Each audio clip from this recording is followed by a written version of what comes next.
Okay, so now we want to look at why your partner or spouse with Asperger's syndrome or high-functioning autism tends to blame you for the relationship difficulties. If you, for example, are a neurotypical wife in a marriage with a husband with Asperger's syndrome, you probably have discovered that whenever there are issues or conflict, you are the bad guy, and he blames you for the relationship difficulties. And you may have had the thought many times, he is such a selfish, insensitive, uncaring bastard. And what if I were to tell you that that's probably not the case? Rather, the fact that he's not responding the way you would hope is due to one of the traits that he suffers from. We're specifically talking about theory of mind deficits.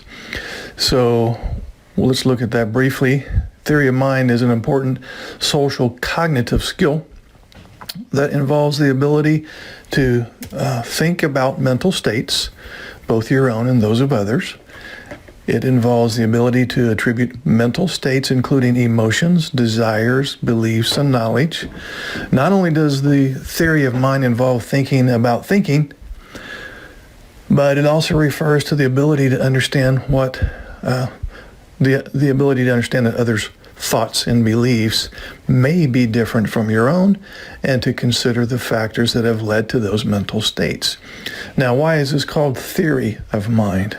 Well, psychologists refer to this as a theory of mind because our beliefs about what might happen or what might be going on in another person's head are just that, theories. They're kind of educated guesses.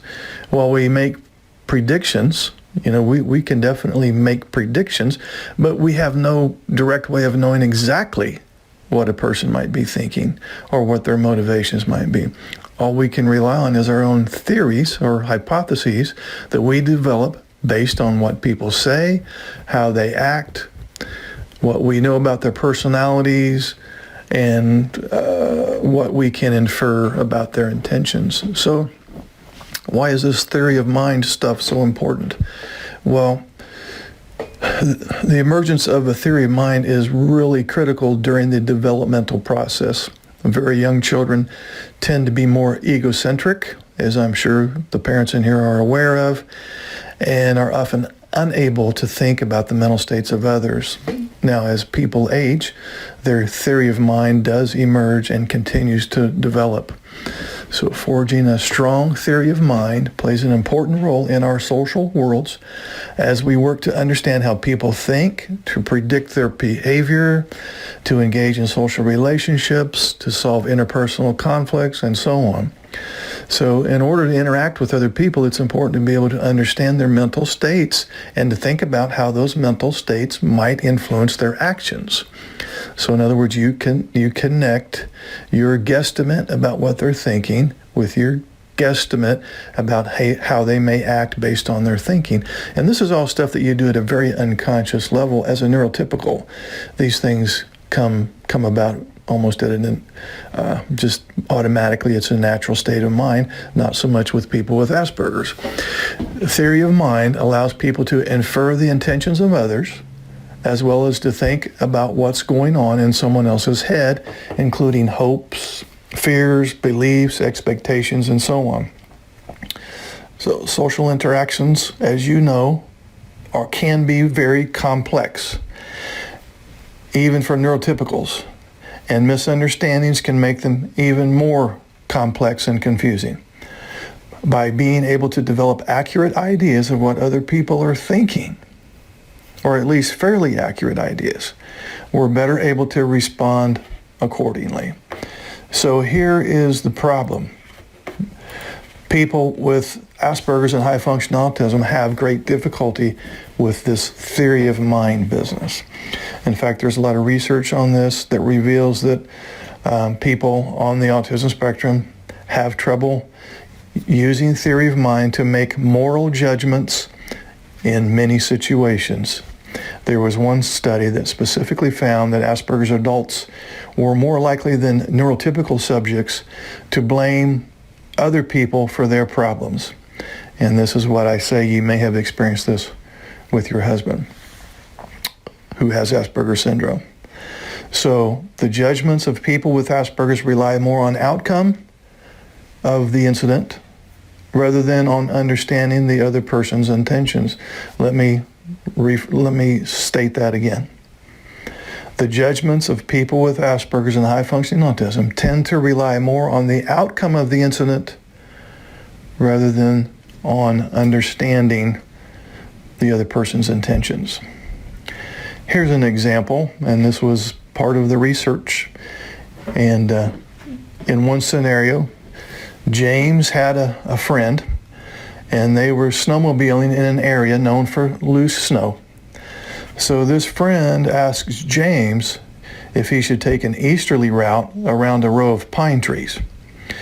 And James had looked it up, and he did a little quick analysis while they were on the slopes, and he found out that they had an alert that avoiding the west slope was the safest way to go. And so he told his friend that going, the east route would probably be okay. So the friend takes off in that direction, but unfortunately starts an avalanche, which quickly overtook him and buried him alive. Now, in this scenario, and this was just a hypothetical scenario that the researchers put forth before these subjects, the researchers found that people with Asperger's were more likely than neurotypical subjects to blame James for his friend's death, even though James believed the slope was harmless. So that was kind of an interesting research project that does reflect the fact that judgments of people with Asperger's do tend to rely more on outcomes rather than on inferring what the other person's intentions were. So that was a long way around the bush to get to the point, and that is, this is why your partner or spouse with Asperger's or high-functioning autism does tend to blame you for the relationship difficulties, because he's only looking at the outcomes, in other words, what happened after the argument, rather than trying to understand your thoughts, feelings, motivations, intentions, and so on. So if you're a person with Asperger's syndrome and you struggle with anxiety, which most people on the autism spectrum do, here are 10 quickie little strategies to try, and nothing here is going to be very profound or new for you, but sometimes the simplest stuff is the most effective stuff. So the first thing is slow, deep belly breathing. Especially focus on the exhalation. Try to make that anywhere between 5 and 10 seconds. So when you're anxious, your breathing becomes either faster or shallower. In some cases, I've known people to stop breathing altogether for a period of time. So try deliberately slowing down your breathing. You can count to 3 as you breathe in slowly, and then count to 3 as you breathe out slowly. Another one that everybody's familiar with is progressive muscle relaxation. So you're going to find a quiet location, close your eyes, and slowly tense and then relax each of your muscle groups. You can do this from your toes to your head, or any points. You can just focus on one point, perhaps, lower back and abdomen. So you're going to hold the tension for 3 seconds and then release quickly, and this can reduce the feelings of muscle tension that often comes from anxiety. Another familiar but very effective method for dealing with anxiety is to stay in the present moment. Anxiety can make your thoughts live in a terrible future that hasn't happened yet. So you want to try to bring yourself back to where you are, and this is a form of meditation in a sense. Also, take small acts of bravery. Would you want to try that? Avoiding what makes you anxious provides some relief in the short term, but can make you more anxious in the long term. So try approaching something that makes you anxious, even in a small way. The way through anxiety is by learning that what you fear isn't likely to happen, and if it does, you'll be able to cope with it. Also, you want to challenge your self-talk. How you think obviously affects how you feel. We all know that. Anxiety can make you overestimate the danger in a situation or underestimate your ability to handle it, though.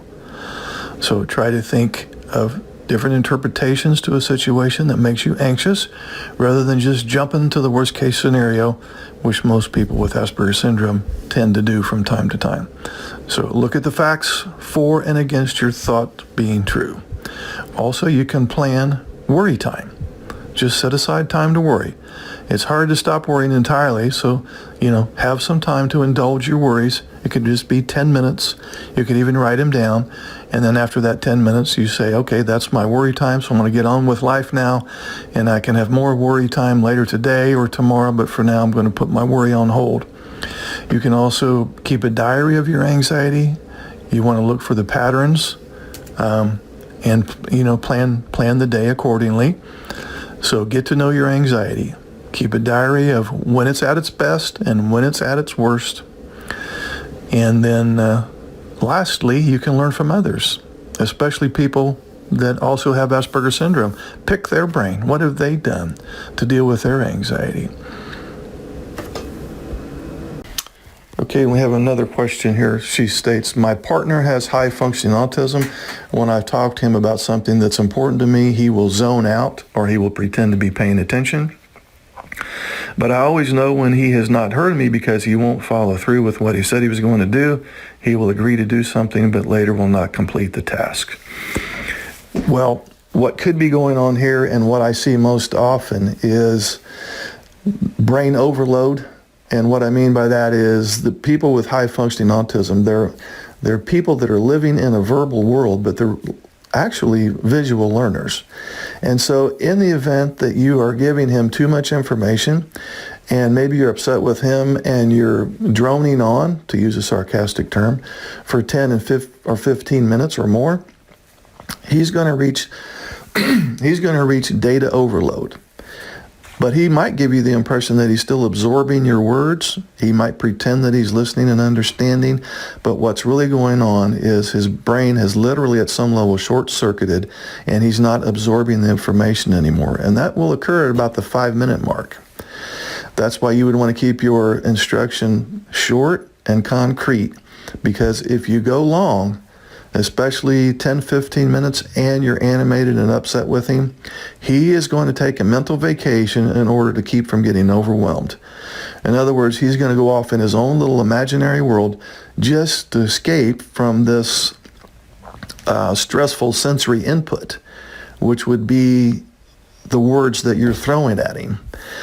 Another thing that could be going on is he may quickly agree to do whatever you are telling him to do or asking him to do just to get the conversation over with.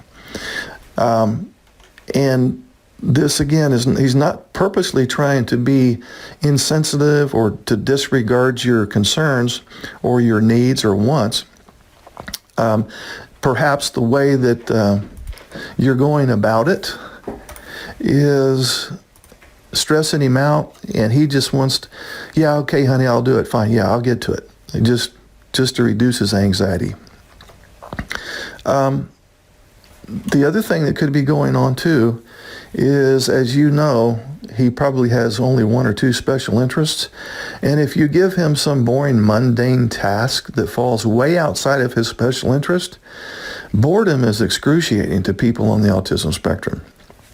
And so, since he only has 1 or 2 things that he prefers, and you give him some mundane task that's way outside of his special interest, he's going to get distracted doing his special interest and not get to the task that you want him to do, and he's probably going to forget about the task that you want him to do because he's absorbed in what he wants to do.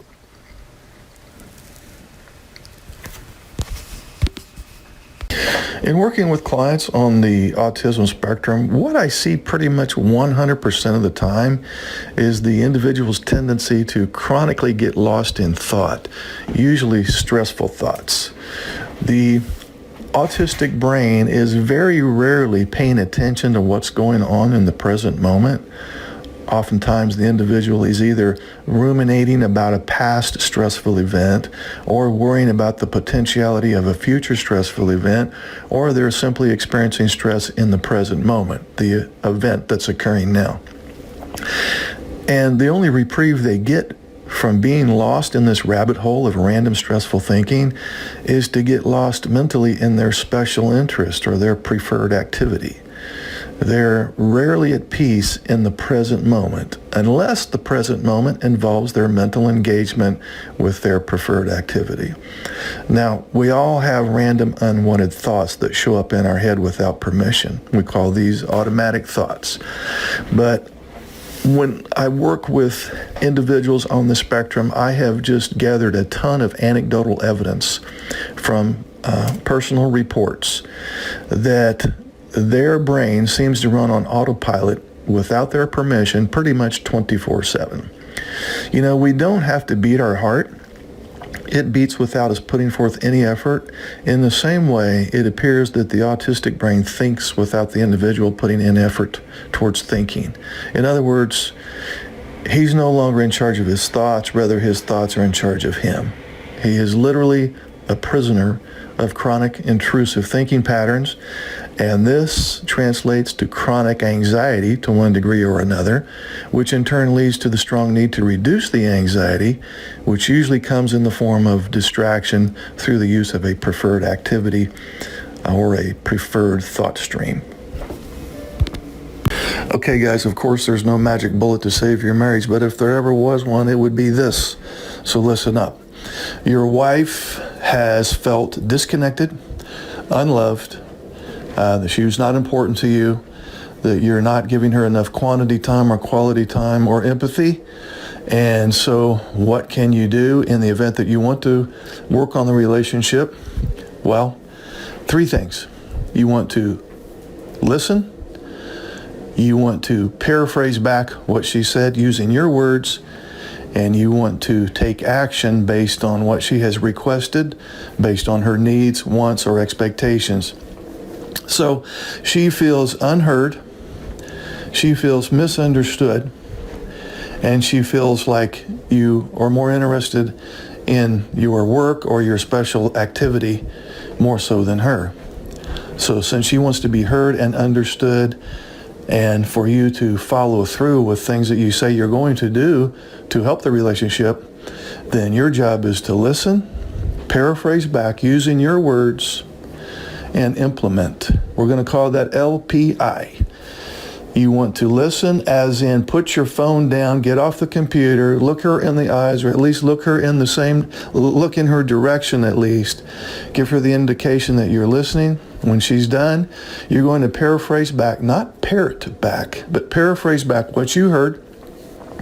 So A, she will know you listened to her, and B, she will know that you understood her because you used your words to describe back what she just said. If you paraphrase back and she says, no, that's not exactly what I meant, then she can repeat what she said, and then you can try again with your paraphrase. And then the third and final step then would be for you to follow through with some form of action based on what she needs or wants or what her expectations are.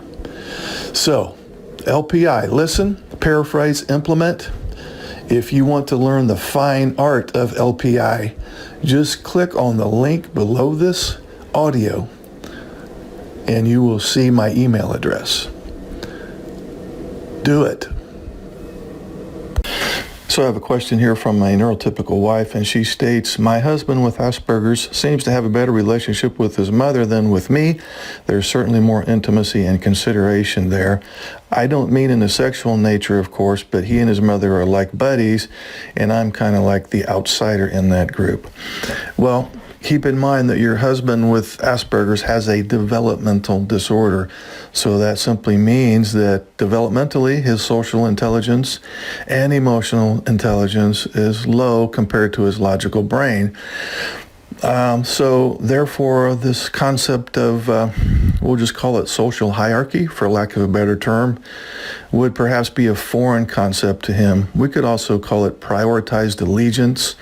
And all I mean by that is there's kind of this hidden rule that when you get married, your wife kind of takes the first spot and mommy takes the second spot. And I don't mean with respect to level of love, but typically you cleave unto your wife, right? And the marriage comes first, the kids come second, extended family members come third, with respect to how you treat people, not necessarily level of love. So when you don't feel like a priority, and you perceive that his mom is more of a priority than you, I think what's really going on there is just a confusion due to low social emotional intelligence around prioritized allegiance. So you could have a 35-year-old man with high-functioning autism or Asperger's who emotionally is more like a 14-year-old. So at some level, it's kind of like an adult child who has never truly left home in the emotional sense. So to emotionally detach from mommy in a healthy, more mature way is probably not going to happen to the degree that it would with somebody who does not have a developmental disorder. The challenges facing some women who are married to a man with Asperger's or high-functioning autism can be difficult to navigate. These challenges may be completely hidden to other family members, friends, and co-workers. No one seems to understand what the wife struggles with. Her husband may seem to be a good guy who appears perfectly normal to everyone else. Being married to a man on the autism spectrum may be filled with a predictable, progressive pattern that goes from joyful to puzzled to irritated to angry and finally to hopeless. In the beginning, the wife may have been swept off her feet and ravished with affection and attention. She was the primary focus of her boyfriend's life. His obsession with the relationship felt romantic and intoxicating. But after a few years of marriage, this feeling may have faded.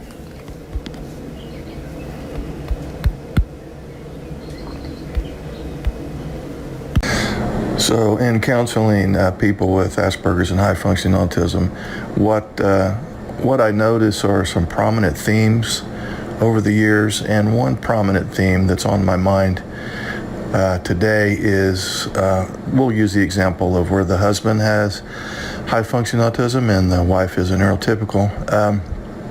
He knows that something is not quite right with him. He's probably known that since childhood, and he's probably been told so in one form or another from his peer group, from his parents, from his teachers, and then now he's probably, in many cases, being reminded, in some cases fairly constantly, that he's continuing to mess up and make mistakes and making social gaffes and social blunders and so on. And of course he's going to get defensive, but what happens over the years is he gets pretty much worn down with what I'm just going to call low-grade toxic guilt. And I'm saying low grade because it's operating at such a small level that it's almost undetectable, and I'm calling it toxic in that he knows that he has made numerous mistakes, and he has in many cases tried to correct those mistakes to no avail.